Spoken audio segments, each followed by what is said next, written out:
Here's what we know, and this comes from an American Dental Association survey that was done in 2019. The ADA surveyed about 19,000 dentists, and they just asked them a simple question: have you been stolen from? And 53% said no, and 47% said yes. AI isn't just changing dentistry, it's completely redefining it. Tune into Bite-Sized Podcast, the Dental AI and Tech Podcast, and stay ahead of the curve. Welcome back to another episode of the Bite-Sized Podcast. The dentist who has never been stolen from and the dentist who has are usually separated by one thing, and it's not better systems. David Harris has spent 37 years doing one thing: catching people who steal from dental practices. And as CEO of Prosperident, he leads the largest firm in North America dedicated to exclusively to dental embezzlement and investigation and prevention.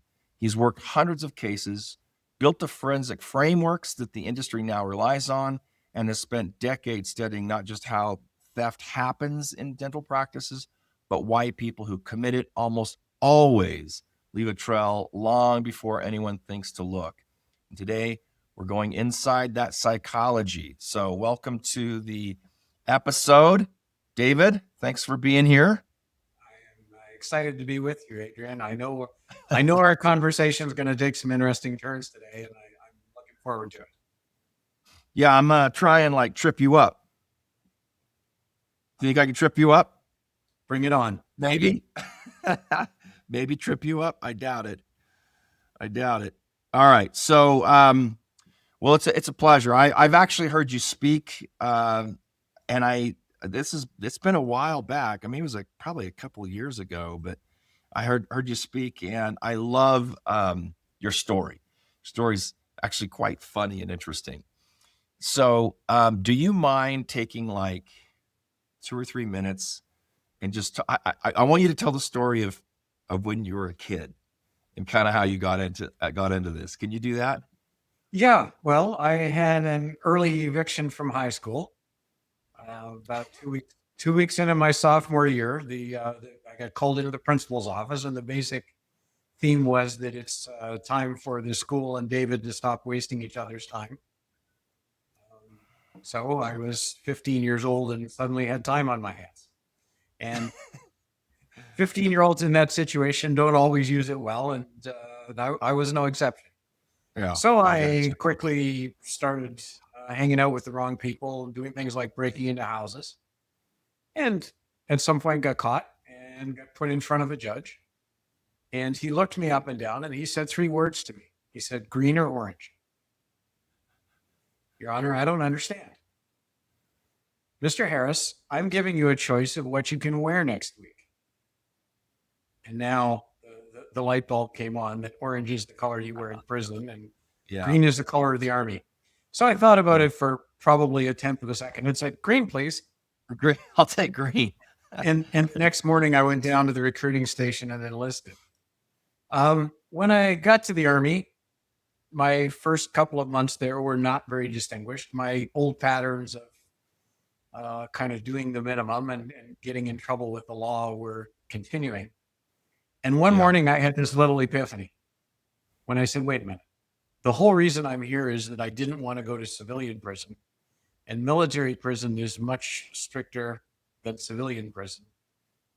David, time to make a change. And just like that, I turned myself around and got noticed and got promoted quickly. And eventually they put me in a job where I needed a college degree and sent David off to college. The fact that I finished high school didn't really seem to hold anybody back. So I have an undergrad and a master's degree and no high school diploma, which probably That's interesting. In a small club. You could just tell people you skipped high school. Well, that's kind of what I did. Anyway, eventually my enlistment was up. I grew my hair long like it is now, and I became a civilian. I went to work for a bank for a couple of years. I was an investigator there, and it just drove me crazy. The bank I worked with was so stupid, and they just insisted on making the same mistakes over and over again. So in 1989, I quit my job. I moved back to my hometown.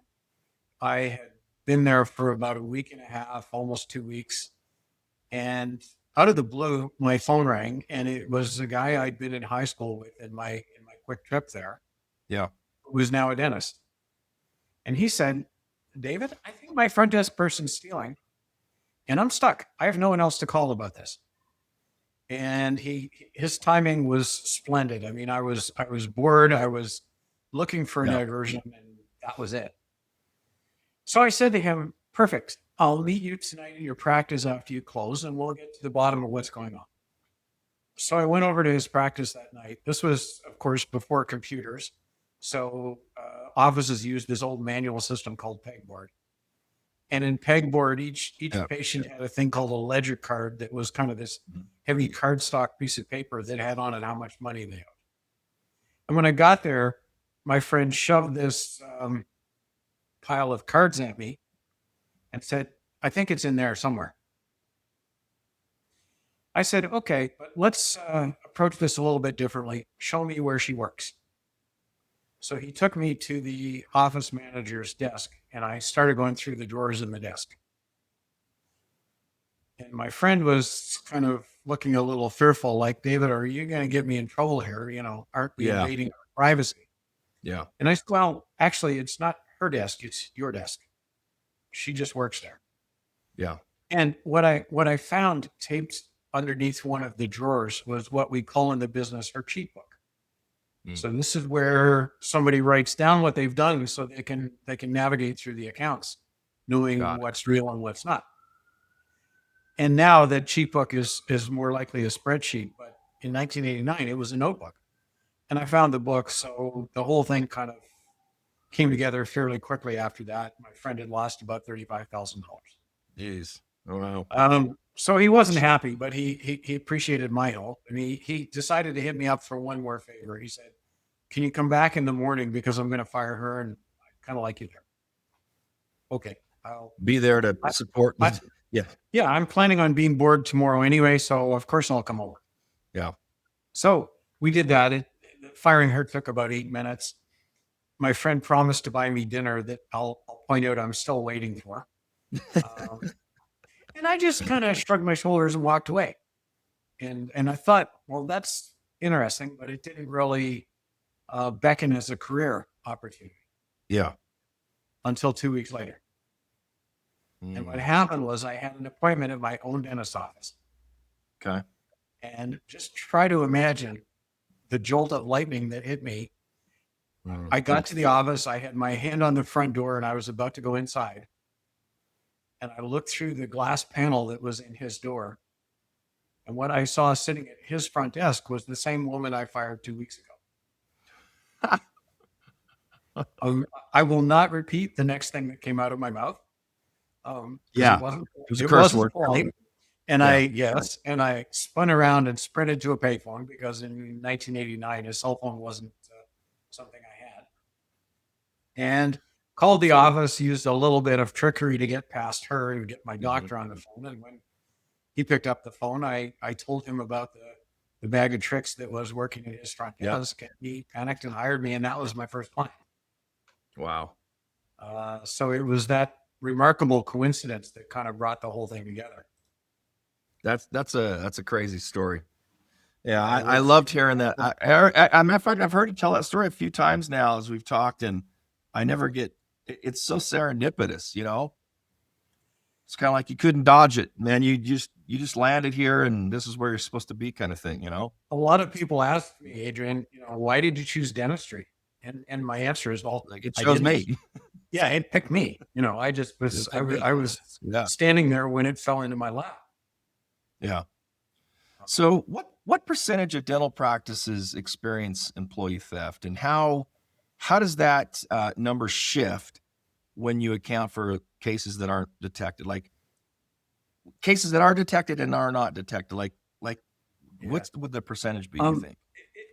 Of course, it's really hard to quantify the undetected cases. Okay.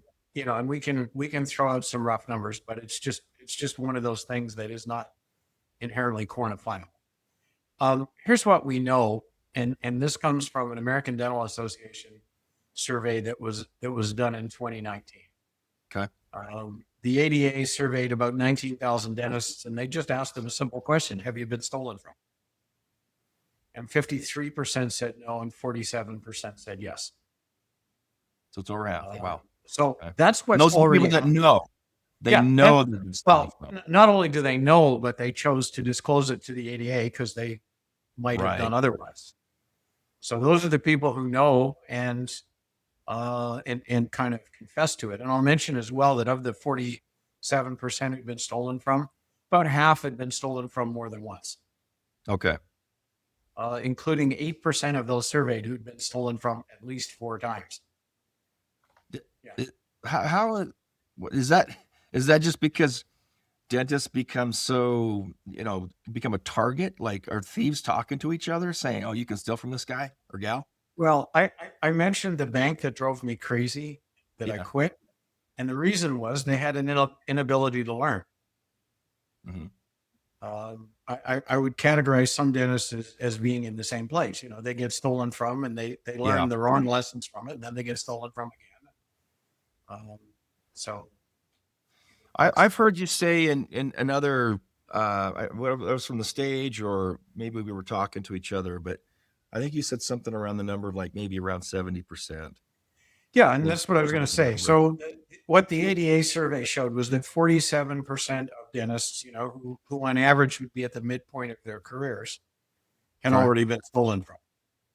When you factor in what's going to happen in the rest of people's careers and the non-detection, non-reporting kind of stuff, that's how you come up with Yeah. a number of about 70%.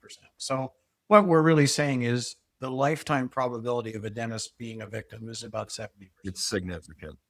It's pretty high.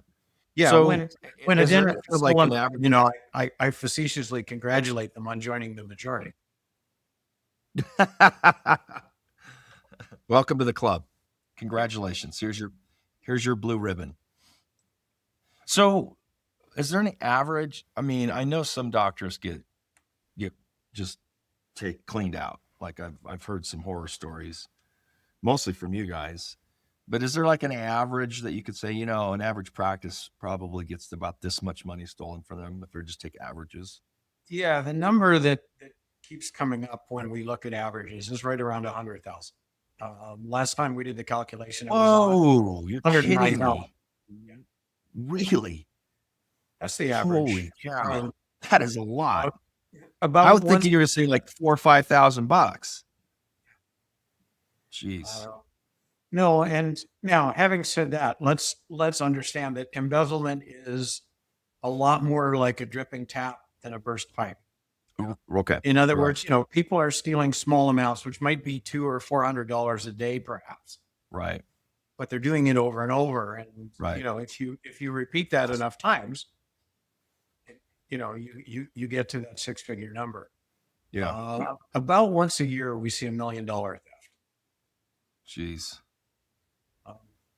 Which normally is in a bigger practice. It might be a multi-doctor practice. It might be, conceivably a multi-location practice or something like that. Right. We see those about once a year, but yeah, 109,000 was the number last time we did the calculation. Jeez. You mentioned that people who embezzle, thieves who embezzle, do it for 2 reasons. They either need the money or they're greedy. They need it, or they're need versus greed, or both. Yeah. How does that work? Like, what's the behavior inside of a practice? Why somebody, how they would fall into either one of those 2 categories or both? Well, needy people are stealing because their backs are against the wall financially. So this is somebody who's 2 months behind in their mortgage and the bank's talking foreclosure. Yeah. And they're like, I gotta do something. Or the repo man's coming for their car. I mean, they're trying to defend the basics and they just can't, and there could be a lot of triggering events, Adrian. Maybe spouse lost their job. Maybe the person has a gambling issue or a substance abuse issue or something. But there's something going on in their household that means that more money's going out each month than was coming in. And you can kind of juggle in that environment for a little while, but eventually you run out of options. Yeah. And these folks have run out of options. So that's the needy cohort. And then the other one you mentioned is I call them greedy. And greedy people are stealing. The best way I can describe it is because they feel like they feel like they have a lot of talent and society is not fully recognizing it. So they're Mm. basically stealing to show how smart they Oh, I see. Yeah. are. Yeah. They And kind of feel like a victim to some degree and that they deserve more. Is that? yeah, it's entitlement, I guess. Yeah, you could argue that some sense of victimhood, but yes, they feel like they're being undercompensated. They're massively talented.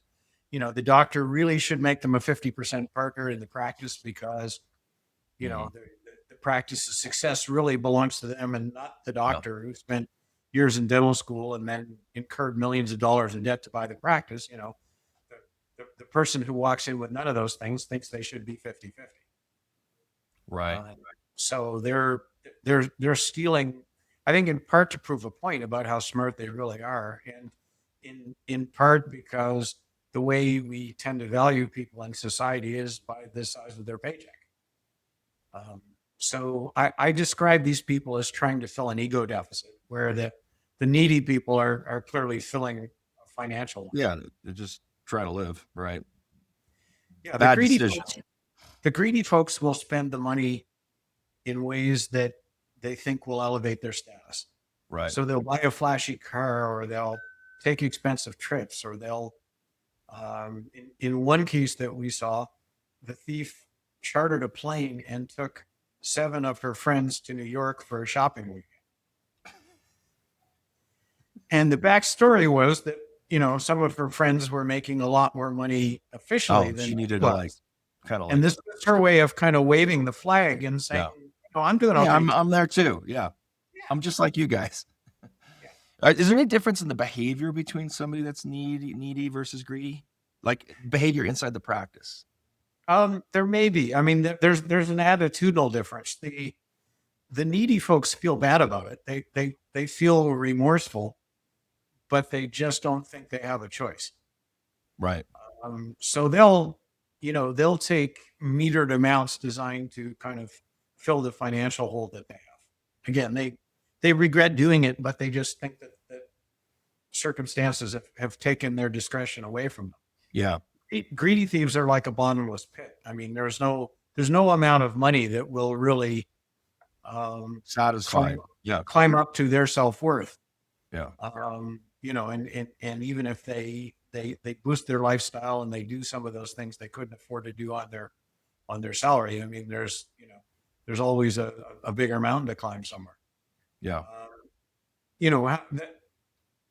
How that translates into specific behavior is a little bit difficult to describe, but I think if you're a behavioralist at all, the greedy thieves in particular are narcissistic. Okay. So if you can recognize what narcissistic behavior looks like, and layer on maybe a little bit of sociopathic behavior because they really don't care about the consequences of what they're doing. That's the kind of thing you might see as a practice owner. Are there some actual like behavioral red flags? Do they behave or do certain things that you could go, oh, that's a kind of a red flag of somebody who might be stealing from me? So Absolutely. something to kind of recognize like what's going on. Let me give you a list, and I'll mention that roughly 90% of thieves exhibit some kind of behavior that's consistent with stealing. Okay. So what do those behaviors look like? Well, the first one is that thieves tend to be control freaks. They need to have control over their environment. So Because they don't want to get caught, right? They just want to. well, not only do they not want to get caught, but they also don't want to get locked out of stealing because something structural right, around it changes. If I'm a thief, I'm pretty possessive about my job duties. I don't want to devolve part of what I'm doing to somebody else, no matter how crazy busy I am. Right. And I certainly don't want to cross train anybody on any part of my job, because that creates the That might take the potential for opportunity if you staffed away. Yeah. a redistribution. I mean, my strongest defense is if nobody else knows how to do what I do in the practice. Right. And we'll see thieves who will go on vacation, but will say to the doctor, like, don't let anybody else process payments while I'm gone, because they'll only screw it up and it will take twice as long for me to fix when I get back. Yeah. So I'm only gone for a week. Just, stick those payments in my drawer and I'll catch them up when I get back. Okay. That would be a common stealing behavior. Or maybe not even going on vacation at all. Right. Well, that's the other thing. And I often tell a story about a really big embezzlement that I caught early in my career. It was about $600,000. Okay. And where it all came glued was the thief broke her leg skiing one weekend, and Monday morning, for the first time in anybody's memory, she was not in the practice. And one of the receptionists started getting these kind of weird phone calls from patients that normally would have gone to the office manager had she not been in the hospital with her leg in plaster, about their bills. And after the third call that morning, the receptionist went to one of the doctors and said, something weird's going on here, because I've gotten 3 of these very strange phone calls. So not wanting to take vacation, yes, that's an absolute red flag. Another one is thieves want to be alone when they steal. Okay. Partly it's because they don't want to be observed. Partly it takes concentration, and it's harder to concentrate, during the day with an active practice happening around you. And part of it is that gives them the chance sometimes to isolate some transactions and keep them out of the reporting that normally goes to the doctor. Yeah. So a lot of thieves will get there an hour before everybody else. So we're talking about isolation, control, And not wanting to be observed. Yeah, obviously. Right. Right. You don't want to be in mid theft and have the doctor poke his head into your workstation and say, Adrian, what's going on? Yeah. Yeah. Why am I seeing you put, stuff cash into your pocket? Oh yeah. What's going on here, huh? Yeah. So you mentioned the whole out before we move on from this.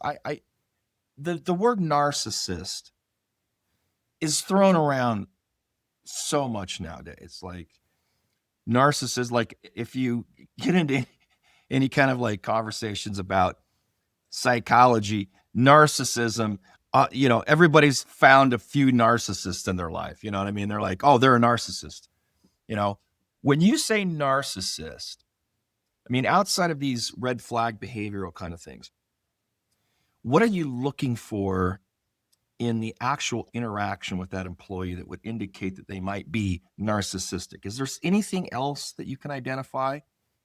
Yeah, the quest for status. Okay.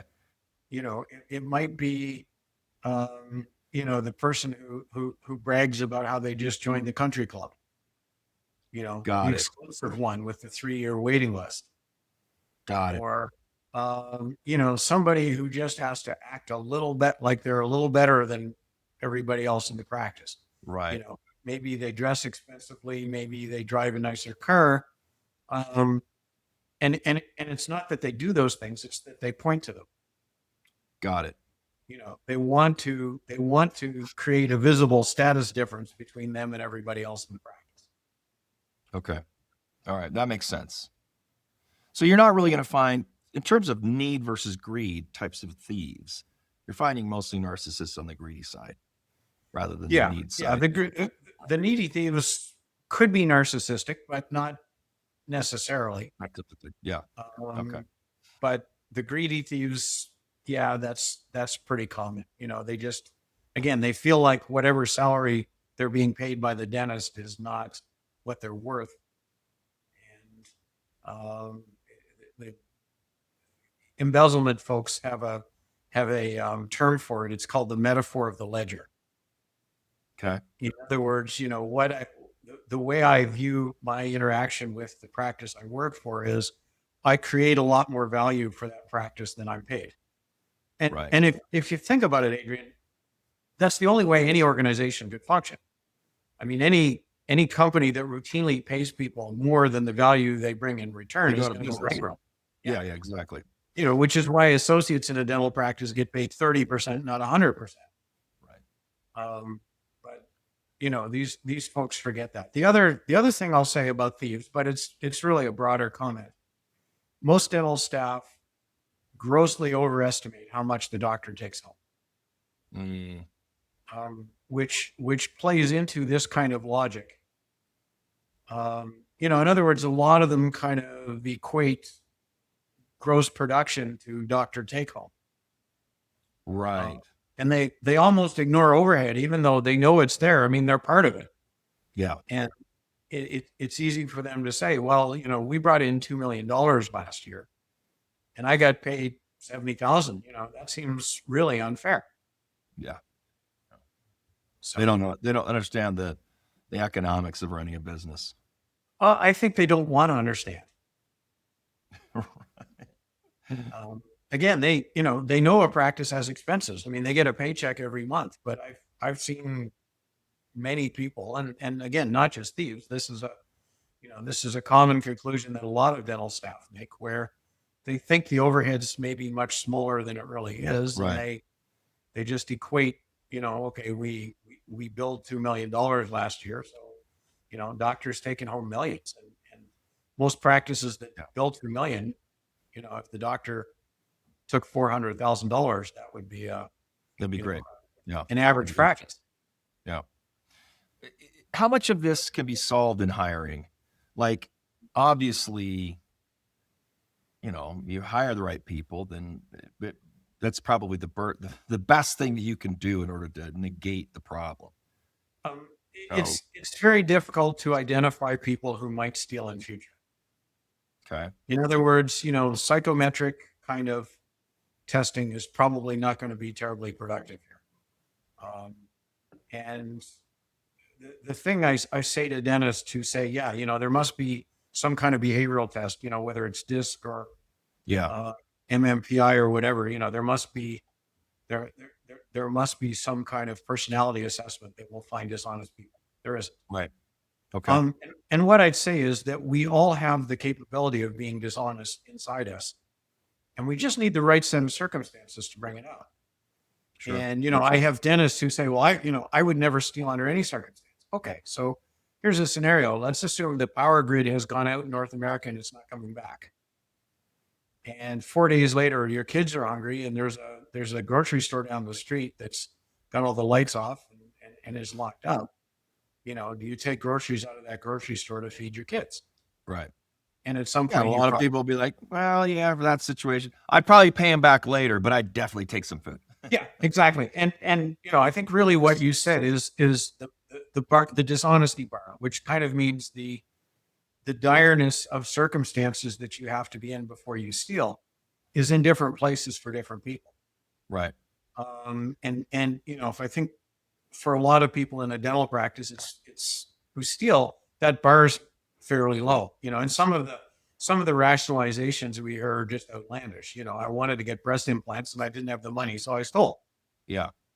That to me is not a particularly good reason to steal, but there's no reliable way to assess the level of that dishonesty bar. Well, you can't predict the future, but you can look at the past.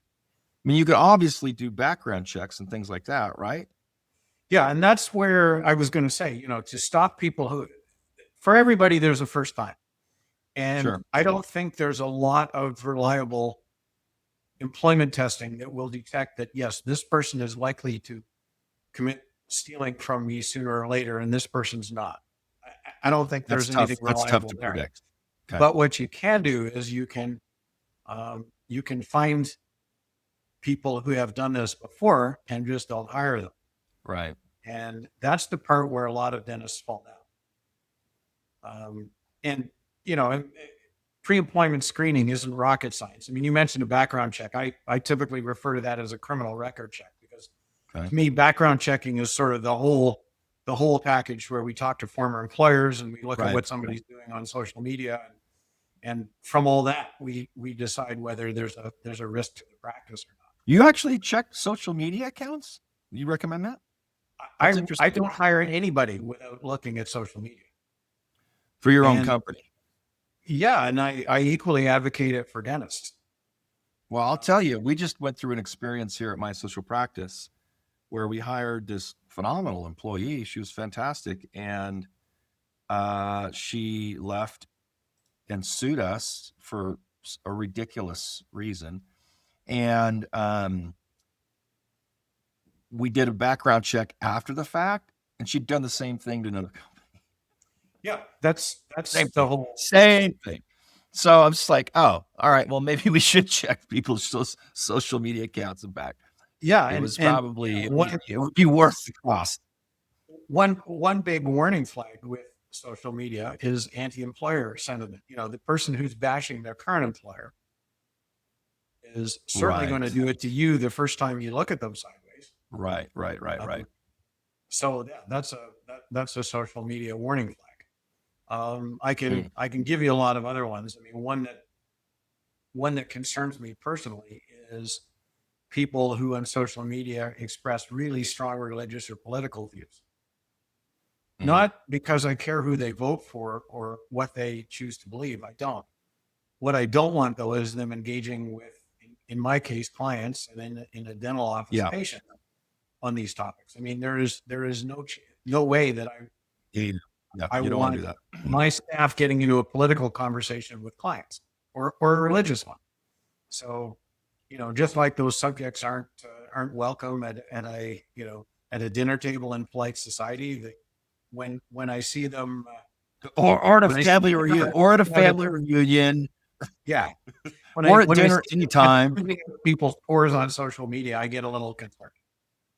You're like, I don't know if I want to go there. Yeah, I Well, get it. I actually I had to jump in a few months ago when I saw one of my staff, longtime employee, who was engaging with one of our clients in a political conversation, and they very Yeah. obviously were, they voted different colors last time, and Yeah. I just had to take the employee aside and say we can't do that.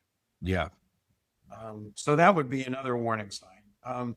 The criminal records check is pretty important, and I'll give you a number that your audience really needs to hear, Okay. which is that 70 million Americans, which is That's 1 in 4 adults, has a criminal record. oh, really? That Really, high? that high. And to Wow. be clear, not every one of those criminal records would stop me from hiring people.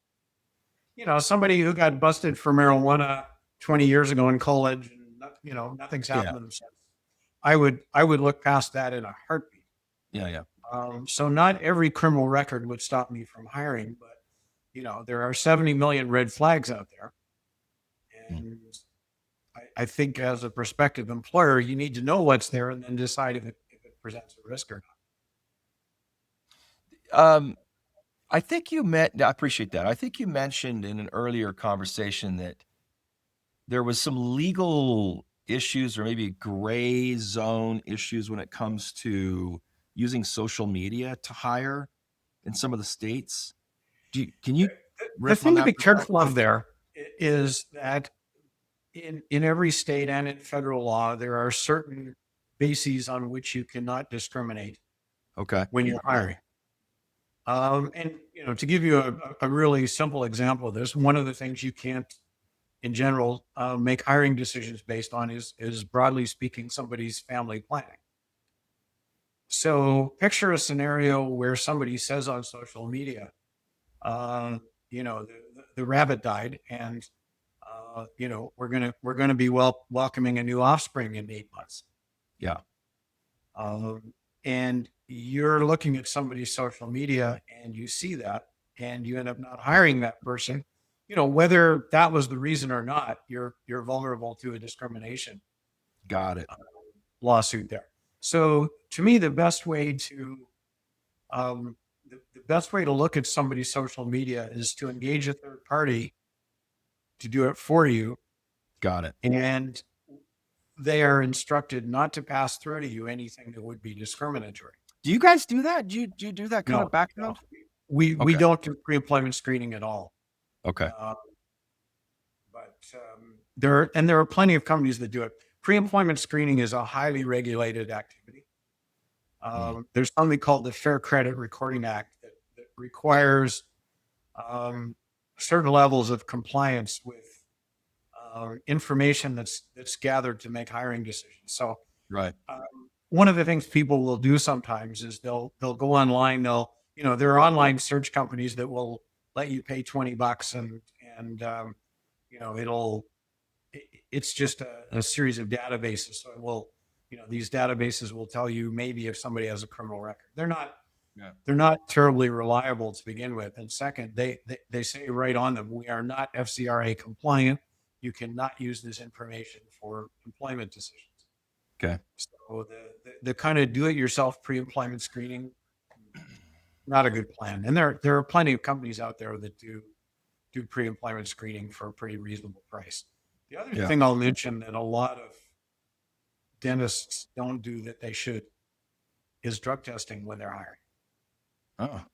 Now, to be clear, I'm not talking about implementing a drug testing program across your existing employees. That is a different animal.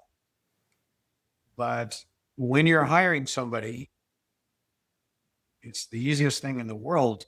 Yeah. Do drug testing for them. Yeah. And something the audience may or may not know is that there is now FDA approved saliva-based drug testing, Mm. which makes this so much easier. I mean, before when it was blood and urine based, you really had to send somebody to a lab. And if Yeah. if Yeah. you're in a big city and there's a drug testing lab, half a mile away, that's easy. If it's somebody out in Yeah. a The middle remote of nowhere. area and they have to drive 80 miles to do the test, that's a pretty big ask for a prospective employee. Is it But done through the mail? They just mail you a kit and you do it and send it back yeah, in? they just send you a kit and it's done, like the kind of the way COVID tests were back when, we had to do that. So, How do you yeah, know I mean, somebody's doing it correct? Like they don't just have their kid do it, well, They I were mean, smoking a if you're joint a last dentist, night. They're like, "Hey, son, will you swab your mouth?" well, no, if you're a dentist and you're testing applicants, I mean, you just do Oh, it. they're in the office. Okay, They gotcha. just do it in front of you. I mean, I every dentist Of course, of course. knows I'm how an to idiot. handle. Hold on. I'm a total idiot. We don't have an office, my social practice. So I'm thinking for my social practice, how would I do this with somebody in Nebraska that we're no, for a dental practice? Yeah, they come in, you swab them when they come in. Yeah, Okay. I mean, there's really no Ignore such my thing as stupid control. question. Okay, Duh. that's why we have editing. We're going to leave that in. Okay. It's interesting. All right. So what happens after after a practice figures out, oh, I got somebody stealing from me? First step, what do you do? Well, the first step is if the person is still working there, we need to get them out the door. Okay. And we kind of hold the dentist's hand through that process because most dentists aren't terribly comfortable with the concept of confrontation. So we'll walk them through it. In fact, we normally will even draft a script for them to read in an exit interview, so they're not kind of freehanding Right. it. Yep. So we'll give them a script, and actually, in some cases, I'll even put one of my team there with them. Gotcha. To do it together, which kind of goes back to the way I got in this business when I, and ended up helping my dentist friend fire the staff member back in 1989. Yeah. But that's something we will do if the doctor's apprehensive. That's super sensitive kind of situation. It really. It's tough So- to deal with and do it right. Not a lot of So emotion. First thing is fire them. Okay. Next, the doctor wants to get money back. And something probably that's going to surprise some of the audience when I tell them this is that basically every practice has some amount of insurance coverage for employee theft. For theft. Yeah. And this is built into people's business insurance that would cover them if, for example, they had a fire. Got it. That's the good news. The bad news is a lot of policies have a pretty low amount. And I I told you earlier that the average amount stolen is over 100,000. Most of those insurance policies cover 25,000 of employee theft. Wow. Okay. So one takeaway from the audience is, first of all, check to see what See what level your of coverage you policy have limits are. now. Yep. And second, ask your insurance agent, what would it cost to increase this to a bigger number, like 75 or 100,000? Yeah. And It's the answer is probably pretty not that cheap. much. Yeah, it's like probably 20 pretty bucks cheap. a month was the last number I saw Yeah. to bump up coverage. So that's to me, that's a worthwhile thing to do. But insurance isn't the only way for people to get repaid, but it's the low hanging fruit in repayment. Got it. So, in terms of sequence, after somebody's fired and we finish our work and give the doctor their final report, that report goes to their insurance company. Got it. And typically it goes to law enforcement. Okay. What about the like this is good, the morale in the office, right? Like this has got to be like really complicated. And like how do you rally the troops, so to speak, and reset a standard and make sure everybody feels safe and I mean it's gonna be weird. It absolutely is. And let's start by saying that in a lot of dental practices, I think the staff view their primary loyalty is to each other. And the doctor Absolutely. kind of a little bit behind. My employees do that. Yeah. They're loyal to each other, not necessarily as much to the company, which it's just human nature, I think. Which, well, I think in part in dentistry, there's a little bit of a sense of shared adversity. Shared adversity. That's okay. Gotcha. Yeah. Yeah. I mean, the whole world hates going to the dentist and doesn't mind telling the dentist that and the staff. Yep. And it's kind of like the way people in a police force tend to bond because they sort of see this we versus them. Yeah. So that kind of fuses people in a dental practice a little closer than they otherwise might be. And I think that, they don't necessarily see Mary as the thief. They see Mary as the person who used to bring in cookies on Thursdays. With stolen money. Well, possibly. But it's almost like this big alien came down and plucked Mary out of the practice and took her away. Yeah. Kind of the staff perception. So, what I say to dentists is, okay, this is the time to bring out your leadership skills and, help get your staff back together and mission focused when one of their colleagues left. And what I said is, one of the things the dentist can say to the people is, the impact of somebody stealing is people don't get raises that they should. We can't buy that. We can't buy that new equipment that you guys think we should have because the money to pay for that went out the back door. Yeah. So, now that those things are fixed, we'll have time to financially rebuild and do you guys provide any kind of scripting or like I just can't imagine somebody's fired, they're gone, everybody knows what happened, everybody comes in on Monday, they're fired on a Friday, they come in on Monday, now we got to sit down and talk about what happened. I mean, are you ever involved in any of those conversations or? In general, no. Mostly because, every group has its own group dynamics, and we don't really have the chance to understand them. I mean, I will tell dentists some general things like, when people ask, well, what happened to Mary? The answer should be, well, Mary's not here anymore, but, to protect all our employees, we don't discuss personnel matters. And depending on how the embezzlement happened, that may be all you ever need to say. You don't reveal the fact that they stole. You don't recommend. No. Oh, that's interesting. Because no employee wants to see former employees badmouth. Got it. And it's hard to. I mean, it shows a level of respect towards that employee. Everybody's probably going to know. They're going to figure it out. They're going to call them or text them. It depends how it happened. If it made a mess of the patient accounts, which a lot of embezzlement does, then it's going to come out. if it was some kind of stealing that really left patient accounts intact but affected somebody else, it may never see the light of day in terms of the other employees. Now, Right. what we obviously can't control is, if these folks are texting Mary, Mary, what happened? I see you're not here anymore. Mary may say something back, but most thieves probably aren't going to say to their former coworkers, "Yes, I got Yeah. fired because I stole." Yeah. Yeah. They're going to make up some excuse. But yeah, my suggestion to dentists in general would be to take the high road and say, "Look, we just don't We discuss don't personal discuss that matters. stuff. But, I can tell you, Mary won't be coming back." Yeah. Yeah. That's awesome. If people want to read between those lines, let them. But I don't think I would say, Mary was gone for stealing, which may give other people in the practice some ideas. And as I say, It's is not helpful. really, really a morale pressure. Yeah. And you know what it does? It's kind of like the way that the doctor behaves in responding to this very difficult situation.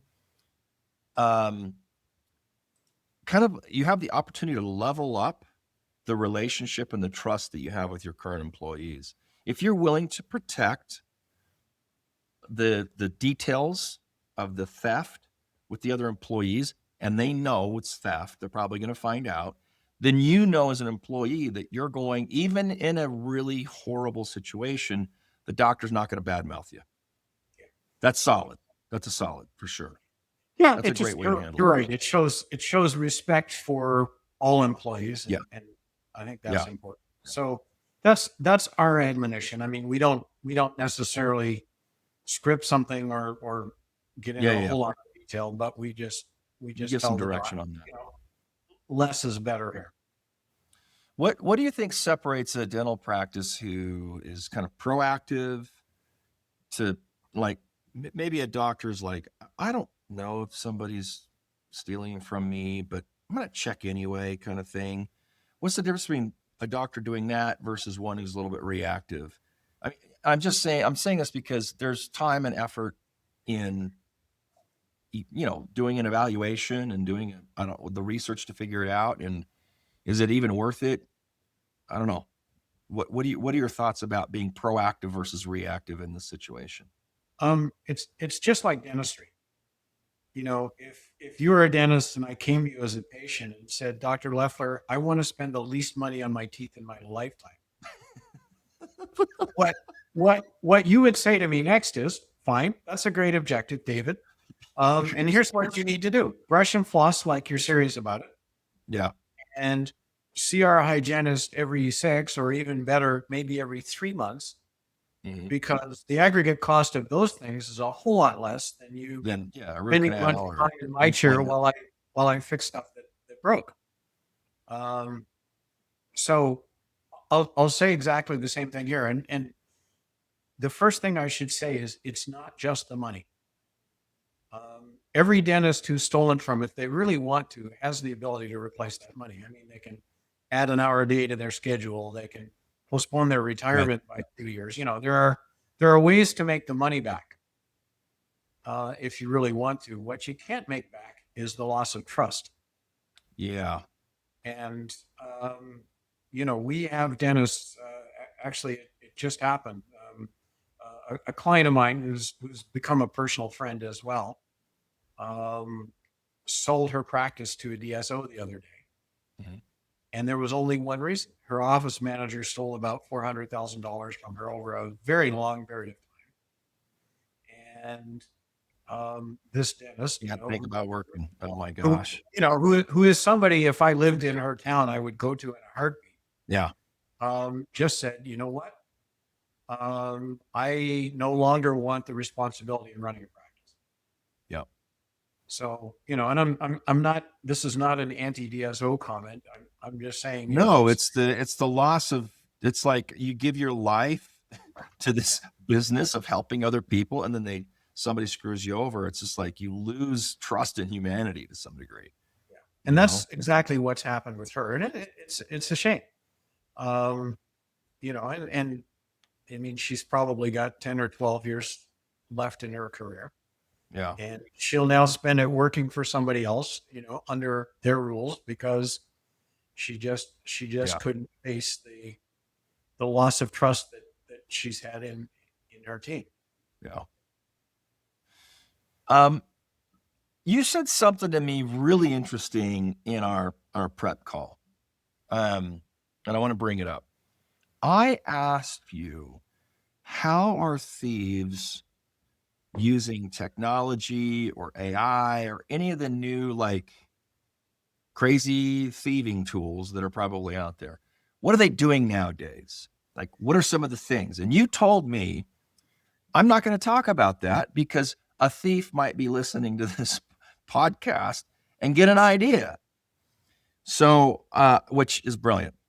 So what I would like to say is that if you're listening and you are curious about what kind of the new thieving techniques are, call David.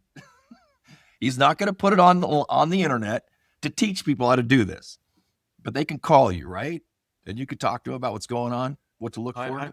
I'm happy to talk to any dentist who has concerns or who wants to improve their resilience to being stolen from.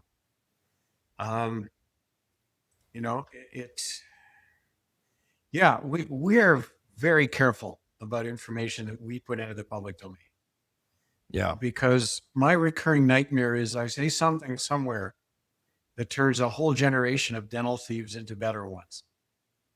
Yeah. Yeah. So there's a lot of information that we hold back, in conversations like this one, because it's not my job to empower thieves.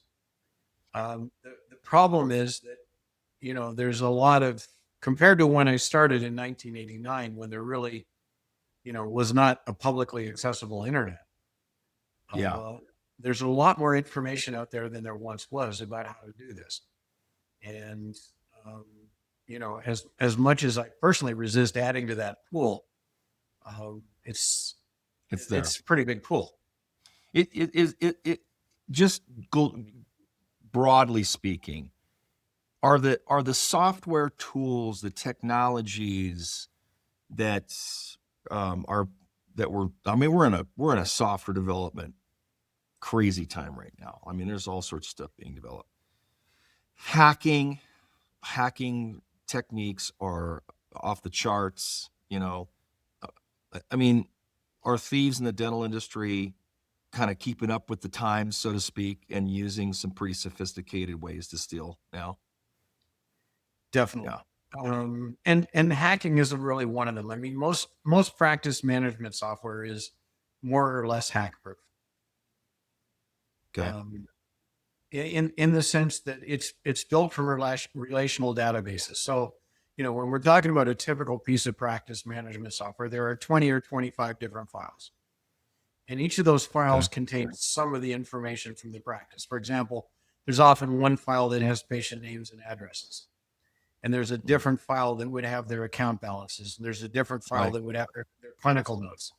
So these are set up with a database engine. And sorry for taking the conversation technical, but there's a program that kind of reads and writes to these databases and then talks to your practice management software. Got it. All of the database tables are protected by something called a checksum. And the checksum, the checksum is a number that is calculated based on like the total database size or something like that. So when you go in the morning and you turn Dentrix on, the first thing Dentrix does is it checks each of these data files against the checksum from yesterday. And if one of the checksums is different than it was yesterday at 5 o'clock, right, it says there's a problem with your database. I can't open. You need to call support. Got it. Okay. So they're doing their best at that level to. Yeah, I mean the software is reasonably hack proof, but the problem isn't the tool; it's the carpenter. Right. And what I mean by that is, first of all, so practice management software has this thing called administrative rights, and whoever has admin rights in practice management software can do anything in the software they want. Yeah, they can break the basic guardrails that the software puts in place. Yep.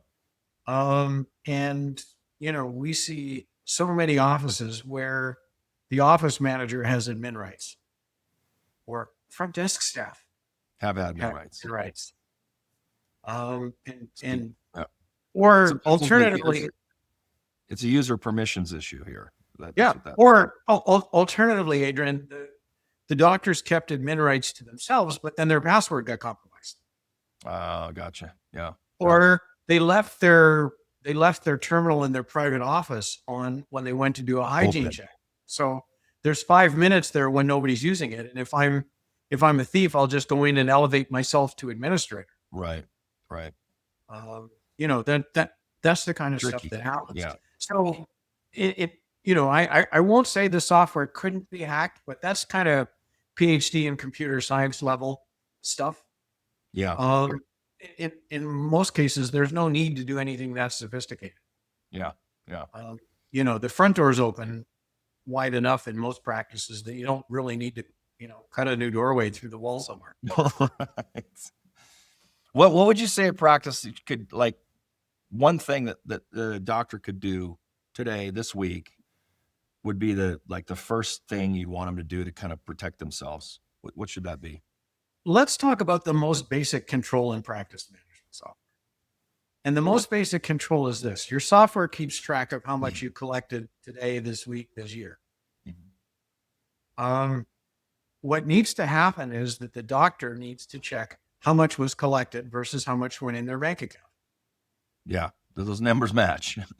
Yeah. And they probably won't match to the penny, because there are some transactions where your software captures it on one day and your bank captures it on a different day. Right.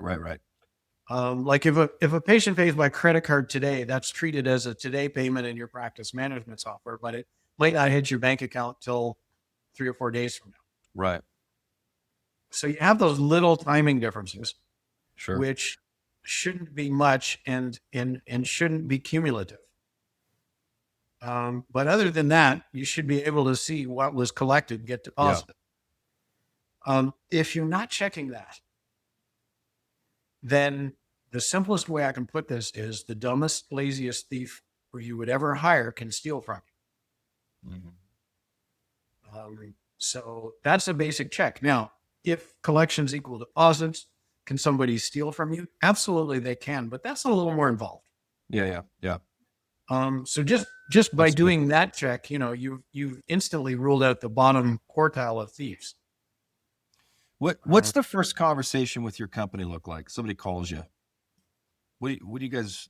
Let's say they don't know if they're being stolen from. They're just curious. Like, I think I just need to get a checkup. It's my hygiene appointment for the year, right?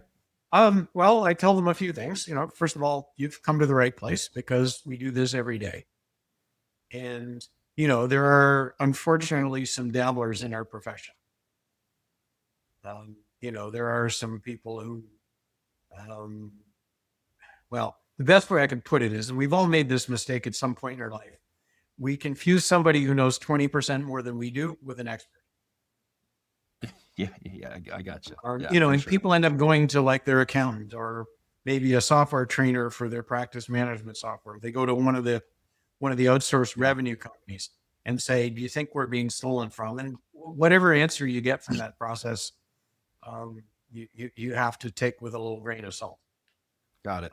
So, the first thing we do is reassure people we are the experts. The buck stops here with embezzlement, and we know more about this than anybody on the planet. So you're in the right place. Now let's talk about what your objectives are. Let's formulate a plan for how we're going to do this. Our investigations are stealthy. In other words, our model is built around doing it in a way that the staff in the practice don't know that it's. They don't even know. Nope. Nice. Oh, of course. I mean, if they knew, then you it's just got to be a covert operation, man.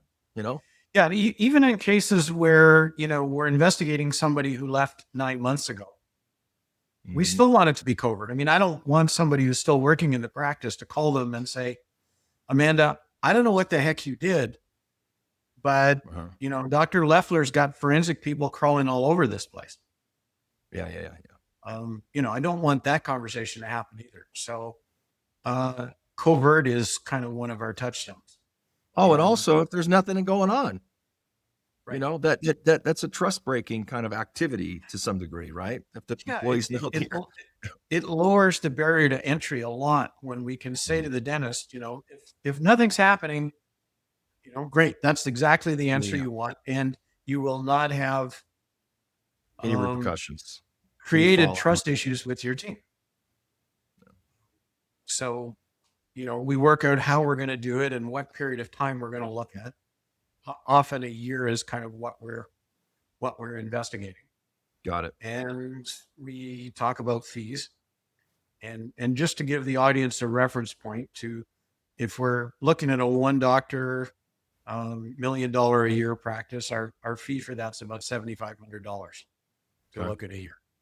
A lot of people call us and they think the number is going to be a lot higher. It isn't. Yeah. We have a pretty efficient process for doing this. And then after that, we start work. Nice. Turnaround time for an investigation is typically 10 to 12 weeks. And usually about the midpoint of that, if somebody's stealing, we're seeing it. You see it start Yeah. seeing And we Yeah. can phone the doctor and say, yeah, we have confirmed embezzlement. Let's get Amanda out the door, and then we'll go back and finish our work and give you a final report. Nice.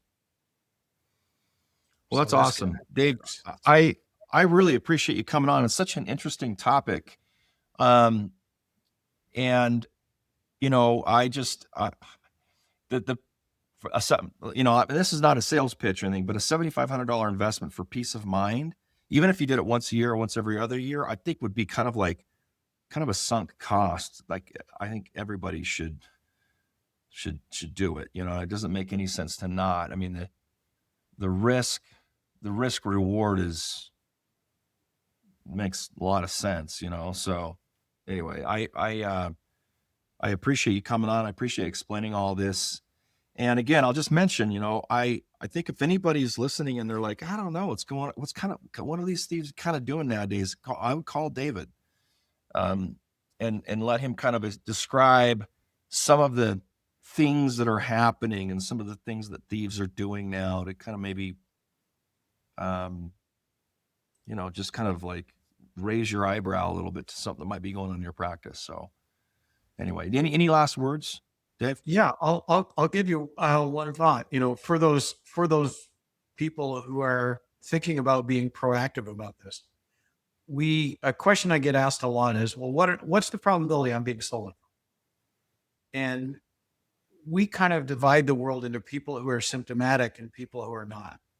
So the symptomatic people are Okay. seeing some of those behavioral manifestations that we were talking about, or maybe they produced a lot more last year than they did the year before, but they took home less. Maybe their accounts receivable are going crazy, but there's something that looks like it might be happening. With the symptomatic people, we find embezzlement about 70% of the time. With the asymptomatic people, these are the people who call us and say, you know what, as far as I know, the sky's blue, but I just want to sleep better at night. We still find embezzlement about 20% of the time. Jeez. In other words, the group who are being stolen, who think they're being stolen from, are right about 70% of the time. Yeah. And the group who think they're not being stolen from are wrong about 20% of the time. Wow. For what it's worth. That's still significant. It absolutely is. I'll tell you one story out of school. I know you want to go out to, get to wrapping this up, but we got a call about a year and a half ago from a dentist who said, I bought my practice 2 years ago.